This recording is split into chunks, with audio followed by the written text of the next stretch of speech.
नमस्कार दोस्तों। उत्पादन भाग 3 में हम आ चुके हैं और आज हम जानने वाले हैं उत्पादन के कारक। उत्पादन के कारक क्या होते हैं ये मैं आपको भाग 1 में बता चुका हूं, लेकिन आज मैं आपको उत्पादन के कुछ कारकों के बारे में कुछ और डिटेल में बताना चाहता हूं। वो इसलिए क्योंकि जब हम अल्पकालीन उत्पादन और दीर्घकालीन उत्पादन पढ़ेंगे तो उस वक्त हमको ये स्थिर कारक और परिवर्तित कारकों में अंतर पता होना चाहिए कि स्थिर कारक क्या होते हैं और ये कहाँ काम करते हैं, और परिवर्तित कारक क्या होते हैं और वो कहाँ काम करते हैं। तो इन दोनों के बारे में मैं इसीलिए इस वीडियो में बताना चाहता हूँ, छोटे से वीडियो में, ताकि आपको दीर्घकालीन उत्पादन और अल्पकालीन उत्पादन अच्छे से समझ में आ जाए और आपको उसमें फर्क पता लग जाए। तो उत्पादन के कारक मैं आपको पहले ही बता चुका हूँ। उत्पादन की प्रक्रिया को संपन्न करने के लिए हमको जिन आगत भी मैं आपको बता चुका हूँ। अगर आपको नहीं पता तो पहले भाग का लिंक यहाँ डिस्क्रिप्शन में आ रहा होगा, आई बटन में आ रहा होगा, यहाँ पे आप वहाँ पे क्लिक करके देख सकते हैं और लिंक डिस्क्रिप्शन में भी आपको मिल जाएगा।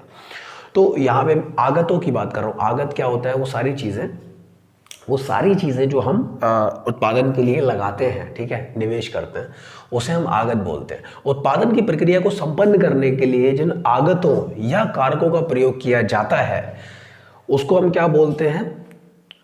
उत्पादन के कारक बोलते हैं। अब वो मैंने बताया था आपको, आमतौर पर 3 होते हैं मूलभूत: श्रम, भूमि और पूंजी। हमको श्रम की ज़रूरत पड़ती है, यानी कि हमको लेबर की ज़रूरत पड़ती है। हमको भूमि की ज़रूरत पड़ती है, यानी कि ज़मीन की ज़रूरत पड़ती है। अगर ज़मीन नहीं होगी तो फिर हम अपनी फैक्ट्री कहाँ लगाएंगे, या फिर जो भी काम है हम कहाँ करेंगे, ठीक है।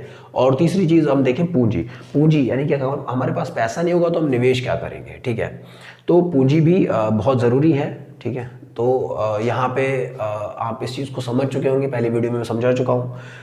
बात करते हैं स्थिर कारकों की। स्थिर कारक क्या होते हैं? स्थिर कारक वो होते हैं जो उत्पादन बढ़ने या घटने पर परिवर्तित नहीं होते, ठीक है। उत्पादन घटे या बढ़े वो नहीं बदलेंगे, वो स्थिर रहेंगे। उसमें आमतौर पर अगर हम देखें तो वो आमतौर पर भूमि आती है और पूंजी आती है, ठीक है।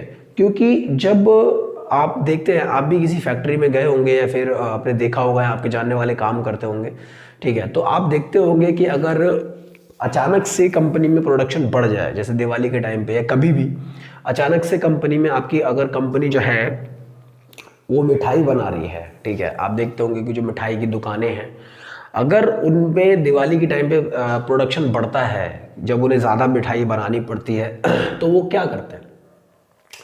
वो क्या भूमि बढ़ा देते हैं? क्या वो अपनी जगह को बढ़ा लेते हैं? अपने जो भी उनका क्या बोलते हैं, मिठाई की जो दुकान जो भी है उसको क्या वो बड़ा कर लेते हैं? नहीं, ऐसा वो नहीं करते। उनके पास जगह उतनी रहती है, क्योंकि वो शॉर्ट टर्म में उनको ज़्यादा उत्पादन देना होता है, कम समय में उनको ज़्यादा उत्पादन देना होता है। तो वो क्या करते हैं?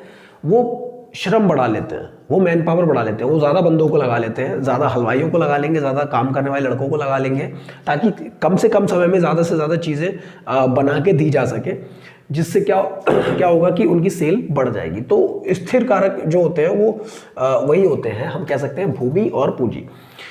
अगर मतलब प्रोडक्शन बढ़ा, हमने देखा कि दिवाली के टाइम पे मिठाइयाँ बनी, एक दुकान में प्रोडक्शन बढ़ा, उत्पादन बढ़ा, प्रोडक्टिविटी बढ़ी, सेल बढ़ी, लेकिन क्या हुआ कि यहाँ पे भूमि नहीं बढ़ी, भूमि उतनी ही रही, ठीक है, क्योंकि उसको पता है कि आगे चल के वही होना है, तो भूमि बढ़ा के कोई फायदा नहीं है, तो वो स्थिर रहेगी। तो वही होता है स्थिर कारक, कि वह कारक जो उत्पादन बढ़ने या घटने पर परिवर्तित नहीं होते हैं, उनमें कोई बदलाव नहीं होता, तो वो क्या कहलाते हैं? स्थिर कारक कहलाते हैं। ठीक वहीं पे हम देखेंगे परिवर्तित कारक उसके अपोजिट होते हैं। वह कारक जो उत्पादन बढ़ने पर बढ़ते हैं और घटने पर घट जाते हैं। वो कारक जो उत्पादन बढ़ने पर बढ़ते हैं और घटने पर घट जाते हैं। सेम वही एग्जांपल मैं दूंगा कि जब उत्पादन बढ़ा, दिवाली के टाइम पे मिठाइयाँ बहुत सारी बनानी थी उसको, हलवाई को, दुकान वाले को, तो उसने क्या किया कि हलवाई बहुत सारे लगा दिए और लड़के बहुत सारे लगा दिए, उसके बाद हेल्पर बहुत सारे लगा दिए, बेचने वाले बहुत सारे लगा दिए, तोलने वाले बहुत सारे लगा दिए, पैसे कलेक्ट करने वाले लगा दिए उसने, ठीक है। तो उसने क्या किया कि मैन पावर को बढ़ा लिया, ठीक है, शॉर्ट टर्म में, कम समय में उसको ज़्यादा उत्पादन करना था, तो उसने मैन पावर को बढ़ा लिया, ठीक है। तो यहाँ पे वो कारक के उत्पादन बढ़ने पर बढ़ जाते हैं और घटने पर घट जाते हैं, ठीक है। वो क्या होते हैं? परिवर्तित, बदलने वाले कारक होते हैं, जो बदल सकते हैं, ठीक है, वो कारक बदले जा सकते हैं। यहाँ पे मैन पावर को बदला जा सकता है, ठीक है। वह कारक जो उत्पादन बढ़ने या घटने पर परिवर्तित नहीं होते, वो क्या कहलाते हैं? वो भूमि कहलाती है, पूंजी कहलाती है। ये परिवर्तित नहीं होंगे। ठीक है, यहाँ पे वह कारक जो उत्पादन बढ़ने पर बढ़ते हैं और घटने पर घट जाते हैं। ठीक है, वो क्या कहलाते हैं? परिवर्तित कारक कहलाते हैं। जो कारक जिनमें हम परिवर्तन कर सकते हैं वो कारक क्या कहलाते हैं? परिवर्तित कारक कहलाते हैं।